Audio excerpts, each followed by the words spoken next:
Hoy nos vamos a tomar un cafecito histórico. En nuestro espacio estelar nos place recibir al historiador Santiago Castro Ventura, con quien vamos a compartir este cafecito. Él es Premio Nacional de Historia, gracias, 2 veces, autor de muchísimas obras, y además su trabajo para ingresar a la Academia Dominicana de la Historia como miembro fue un trabajo sobre, déjame ver si me acuerdo el título, es sobre la falsa heroicidad de Santana en Asua. Toda la vida. Bueno, en toda la vida, pero usted hace mucho énfasis en lo de Asua. Vamos a comenzar por ahí.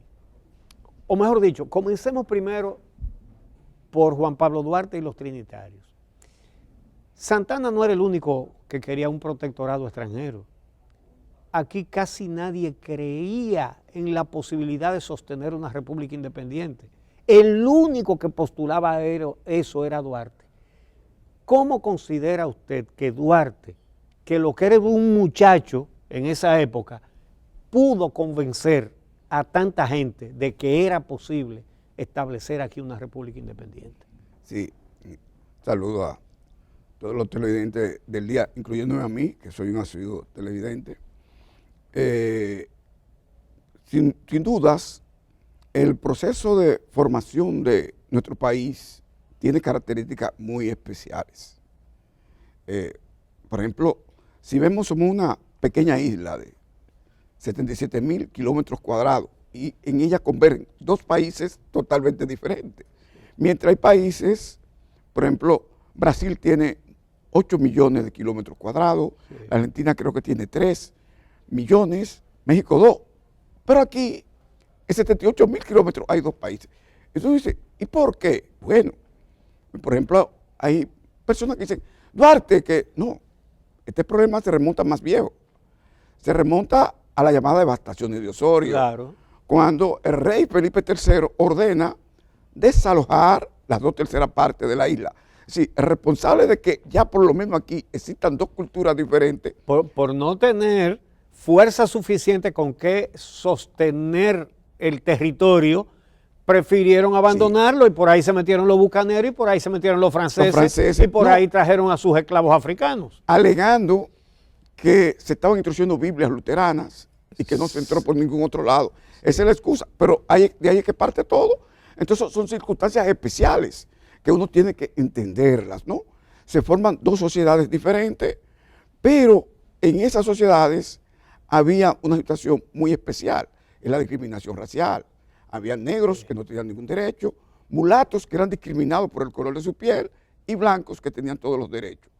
De aquel lado, de modo primordial, primero, aquí había, había esclavitud también aquí. No, pero de aquel lado se hizo un gran desarrollo agroindustrial, fueron introducidos más de 400.000 negros esclavos, de aquí se vivía la ganadería y fueron 35.000, pero habían esclavos, habían mulatos y habían blancos. Entonces, ellos consiguen su independencia, pero de este lado, ¿qué ocurre?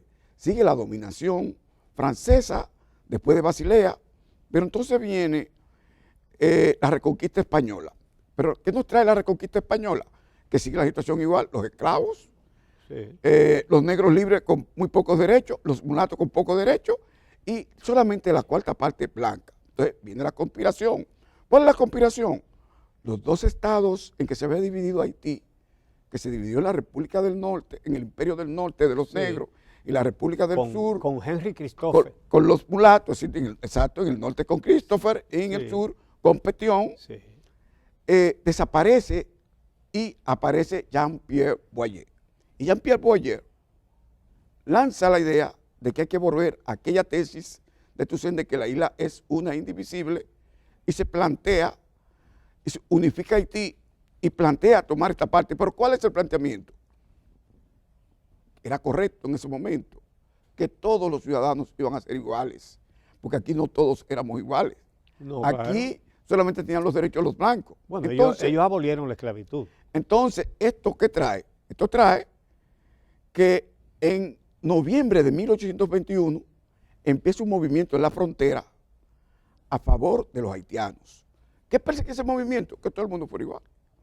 Entonces, la oligarquía criolla, que siempre ha tenido una dominación, encabezada por Núñez de Cáceres, no querían perder sus esclavos.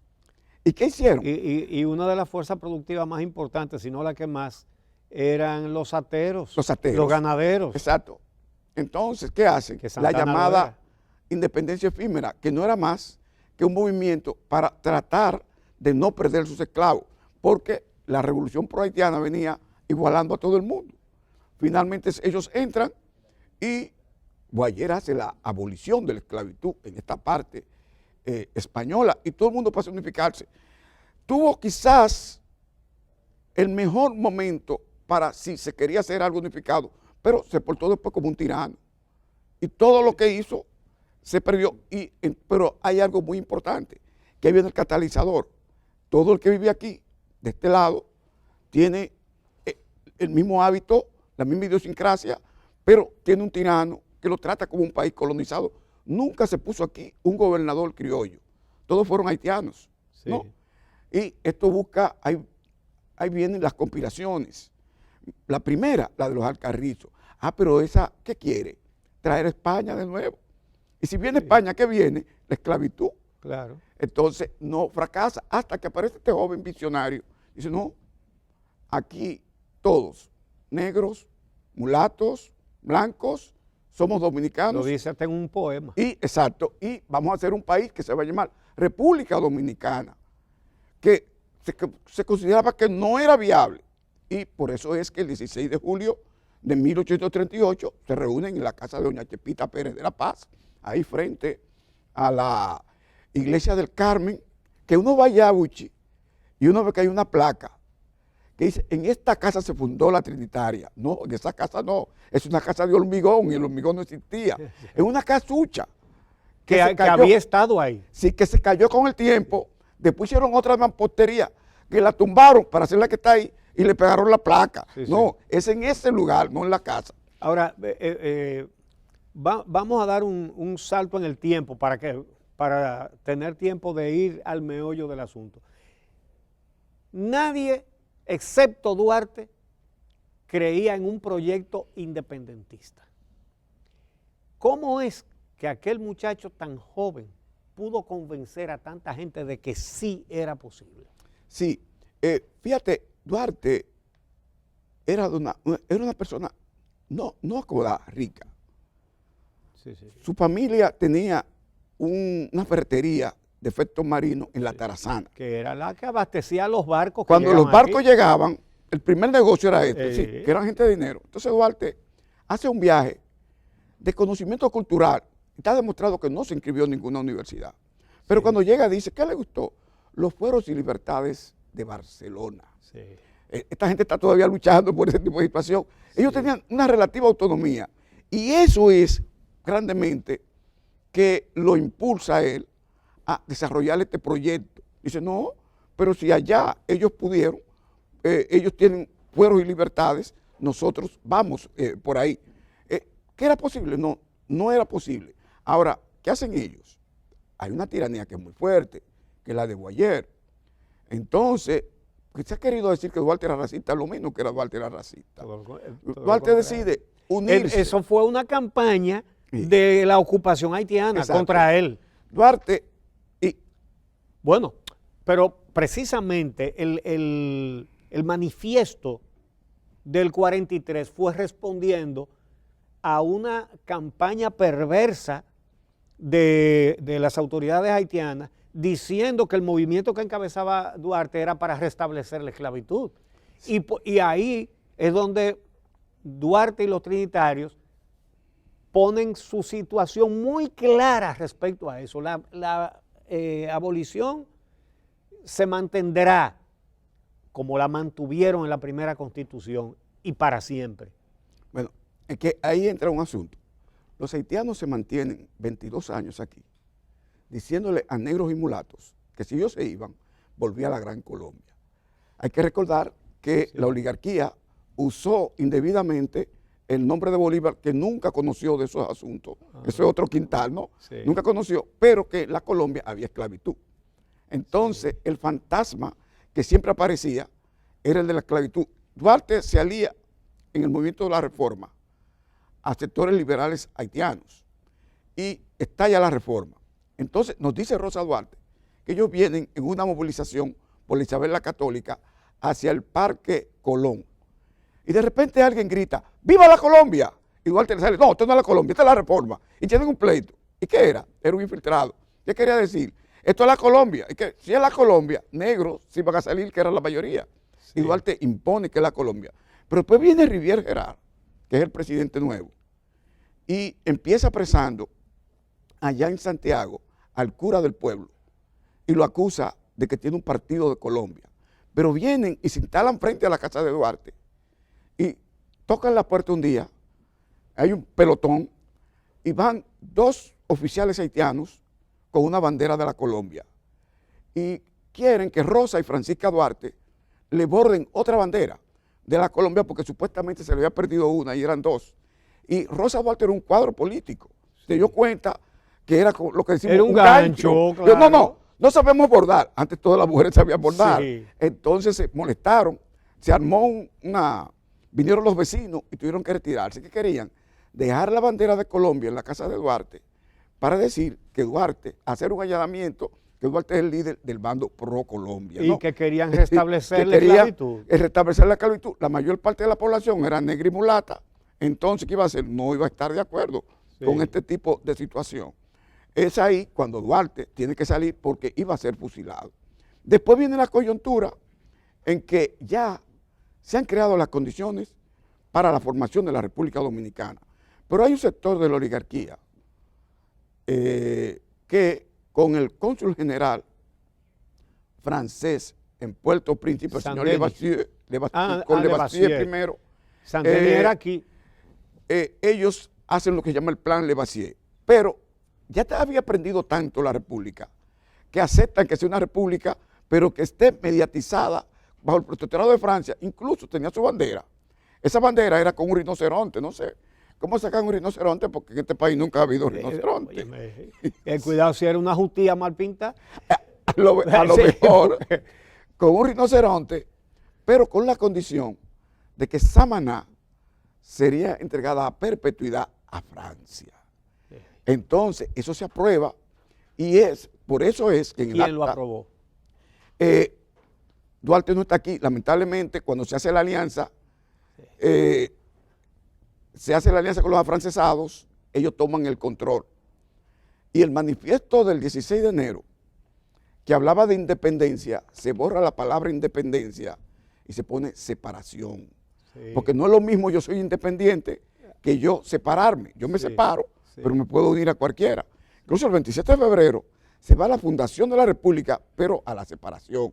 No se habla de independencia, ¿no? Se va a la separación. Por eso la calle del Conde se le puso después separación. Sí. ¿Por qué? Fue a eso que se fue. Ok, pasa todo esto. Pero viene el 8 de marzo y se suscribe una nota que no se le da mucha mención. En esa nota se pide el protectorado de Francia y se plantea la entrega formal de Samaná a perpetuidad a los franceses. Lo acepta el delegado de la Junta, que no tenía ese gran nivel político. ¿Quién lo promovió, Santana? Que lo promovió Bobadilla y los afrancesados, con Santana detrás. Sí, con Santana. Porque Santana, lo que era un guardia, no podía, ¿no? Un guardia, él no fue guardia nunca, él lo que era un atero. Sí. Entonces, ¿qué ocurre? Que se aprueba esto y esto está bajo la mesa hasta que llega Duarte, ¿no? Cuando llega Duarte, ahí es que se arma, ¿no? Ya los haitianos, señores, los haitianos, lo dijo José Miguel García, que fue oficial, los haitianos no fueron nunca un peligro. Primero porque ellos estaban divididos. Y segundo porque el ejército dominicano, que ellos cometieron el error. Pero dominaron 22 años aquí. No. Si se quiere un peligro más grande. No, es que ellos cometieron un grave error. Ellos crearon las guardias nacionales. Porque ellos pensaban en la que ingresaron Duarte que Francia iba a invadir. Entonces los dominicanos, encabezados por Duarte, ingresaron esas guardias nacionales. Y lo que se hizo, porque de repente aparece un ejército dominicano, pero no es de la nada. Es que los haitianos han cometido el error de crearlo. esta gente se convocan, son el ejército dominicano, lo derrotan, pero viene, y la mayor parte es una lucha política, porque los afrancesados siguen insistiendo en que hay que valer el proyecto de protectorado. Hay un episodio, entonces, que hay gente que tiene hasta confusión con eso. La batalla de Asua, que se reputa como el gran acto heroico de Santana. Pero resulta que después de que las tropas dominicanas, dirigidas por Santana, toman Asua, la abandonan otra vez y la vuelven a ocupar los haitianos. ¿Cuál es la explicación de una cosa tan extraña? Porque ¿qué victoria es esa? Que al final el enemigo es el que ocupa la ciudad. Sí, la victoria de Asua, del 19 de marzo, es la primera gran victoria de los dominicanos y sin lugar a duda es la primera gran victoria, pero el mérito militar es del militar de carrera que estaba ahí, que era Antonio Tiberger, que era el ejecutivo. Obviamente los dominicanos ganan. Oye, pero si usted gana... Luego fusilado por Santana junto con un hijo. Exacto. Porque le hacía sombra como líder militar. Como pasó con Puello. Exacto. Entonces, ¿qué ocurre? Ganan los dominicanos. Usted gana y lo lógico es que usted permanezca en el punto de mayor interés en el sur en esos momentos. ¿Por qué? Porque Asua era el único puerto de mar. Alguien ha dicho por ahí que eso era unos pajonales. El pajonal era el país entero. Claro. ¿No? Pero Asua tenía la particularidad de que era el único puerto de mar más cercano a la capital. Y los haitianos venían por tierra en lomas y no podían traer artillería ni elementos pesados, pero sí ahí. Rivière, cuando se entera que de repente los dominicanos se retiran de Asua, tiene 2 días huyendo, eso está comprobado. Lo dice Thor Sambir, historiador haitiano, lo admite Prismar. Él tiene 2 días huyendo y de repente se da cuenta, le informan, no, pero los dominicanos se fueron de Asua y se devuelve. ¿Y qué toma? A Asua. ¿Por qué? Porque por ahí se iba a reabastecer. Como estuvo 2 meses más allí, reabasteciéndose por la vía marítima, porque el punto importante era Asua por esa situación estratégica de ser un puerto de mar. Santana, después de tomar Asua, la abandona. Sí, hay una comunicación que está publicada en los papeles del cónsul francés en Santo Domingo, Saint-Denis, que ya están editados en 2 tomos, fueron traducidos del francés al español por la historiadora Muquien Sambén. Cuando Santana iba para Asua, pasó por la casa del cónsul y le pidió que le garantizara el desembarco de las tropas. Señores, había una flotilla de barcos en la bahía de Ocoa al mando del almirante Desmoye. Y Santana dijo, el almirante francés. Una flotilla francesa. Francesa. Vamos a hacer una pausa aquí, porque tenemos que poner unos mensajes y regresamos a la parte final entonces con este aspecto. Amigos, no se vayan. Regresamos entonces con el historiador Santiago Castro Ventura.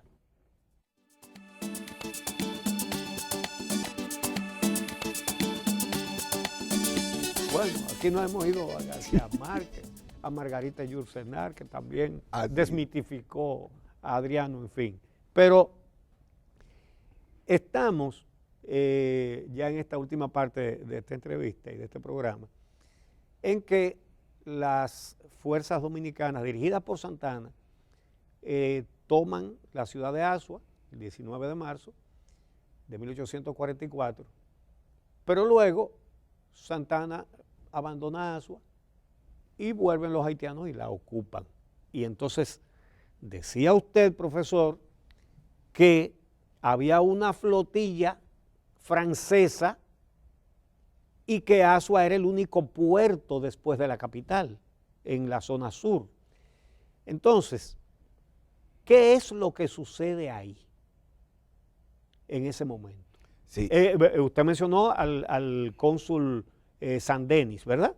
Saint-Denis, el cónsul francés en Santo Domingo. Sí.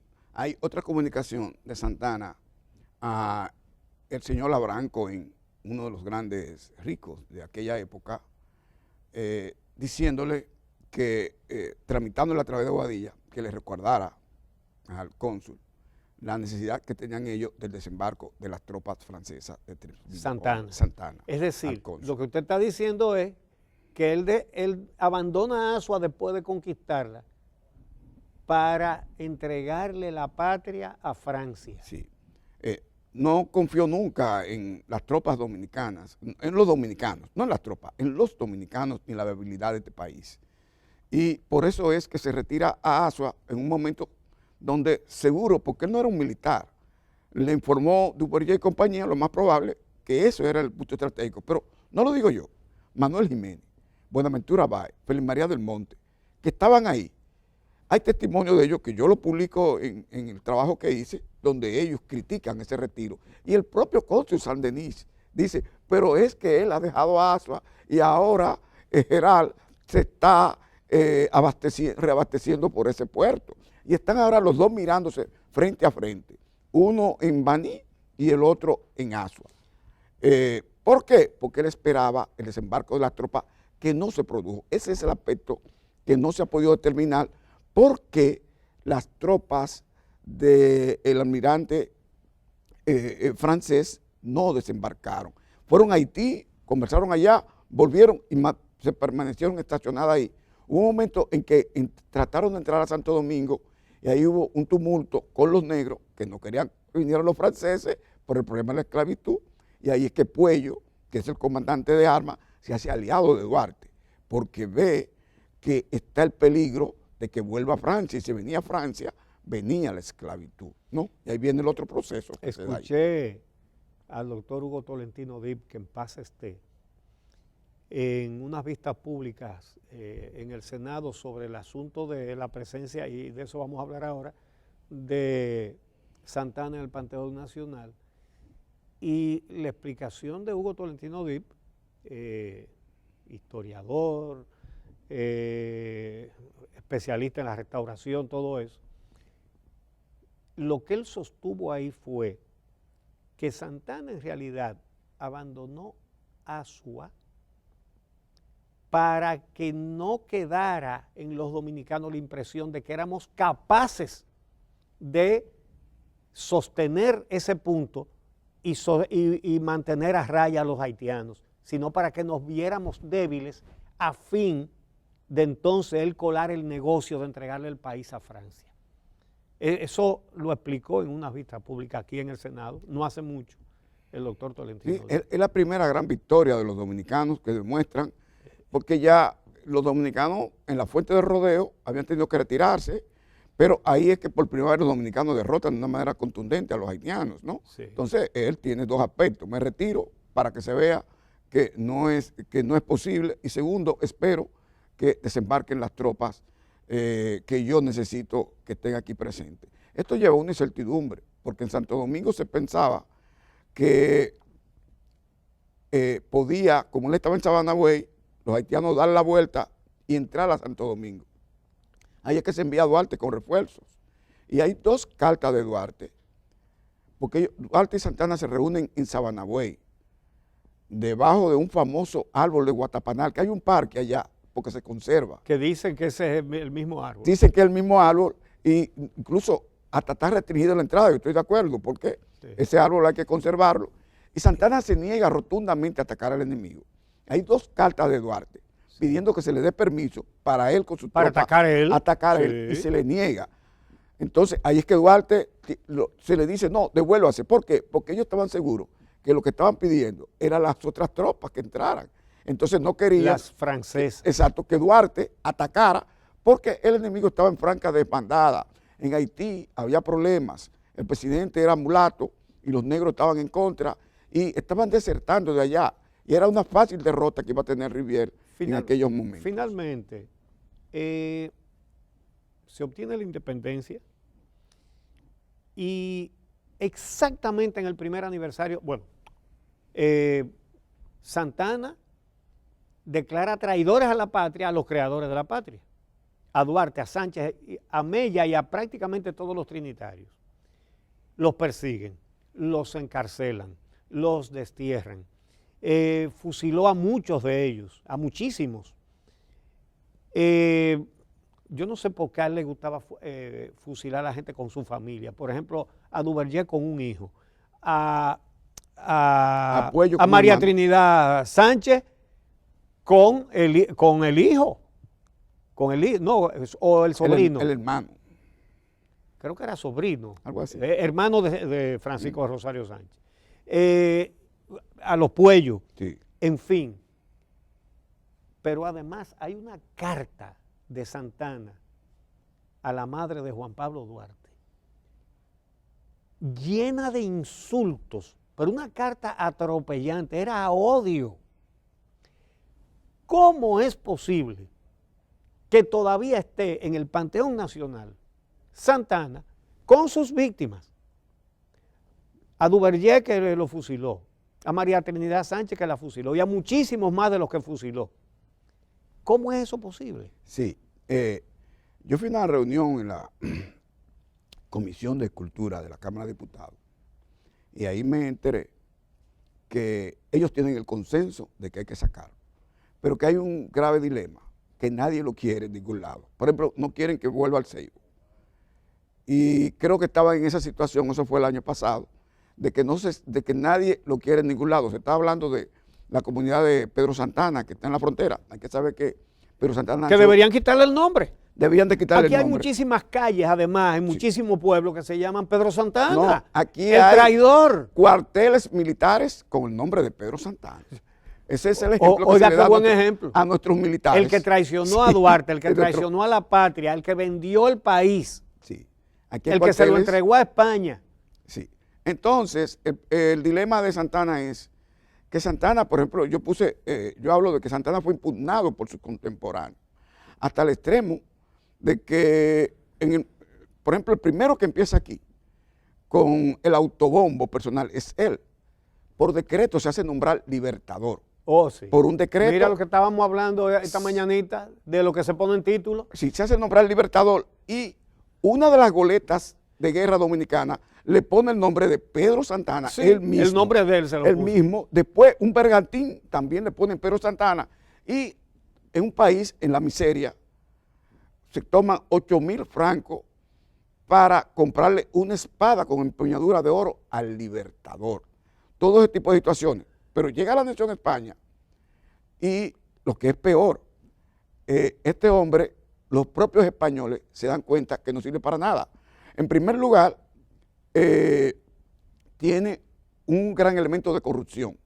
Se le piden, Sí. España nombra un comisario regio para una auditoría y ellos dicen que se perdieron los papeles de Hacienda de 1853 en adelante, que era donde él gobernaba, Sí. y ahí es que los españoles entran en contradicción con él, hasta el extremo de que él es destituido y es acusado de insubordinación. Cuando Santana lo destituyen ya finalmente en 1864, envían un barco a buscarlo, pero ese barco parece ser que todo el propósito era llevarlo a La Habana para juzgarlo por insubordinación. Entonces él no quiso venir en el barco, sino que se buscó un bote privado y viene a Santo Domingo en un bote privado y muere 5 o 6 días después. Dicen que envenenado. No, murió de cirrosis hepática. Ah. Él era yo hice la descripción Bebía. clínica con...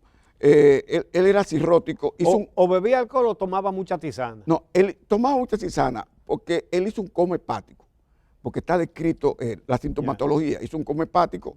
Entonces, fíjate si te he rodeado, que fue enterrado en la Fortaleza Osama y que un cuadro de él y un cuadro de Sánchez Ramírez lo quitaron de la Real Audiencia y se lo entregaron a sus familiares, los españoles, diciendo, para que la chusma no lo profane. Es decir, que ellos sabían lo que venía con Pedro Santana.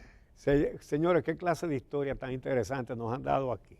Nos ha dado el profesor Santiago Castro Ventura, historiador, catedrático de historia. Muchísimas gracias por regalarnos este 27 de febrero todos estos datos para el conocimiento de la historia de nuestra patria. Señores, Pedro Santana no hace nada ahí, ¿eh? Eso hay que resolverlo. Hay que resolverlo y quitarle el nombre de él a pueblos y a nombres de calles. Es un traidor, persecutor de Duarte, asesino de trinitarios. Y eso no hay ni que discutirlo, esos son los hechos. Muchas gracias, doctor Castro Ventura. Gracias a ustedes por acompañarnos. Mañana estaremos de nuevo aquí con un programa que trataremos de que sea lo más interesante posible para ustedes. Y hoy, el Trabucazo 2020 frente a la Plaza de la Bandera. Allá estaremos y allá creo que va a estar todo el mundo. Hasta mañana.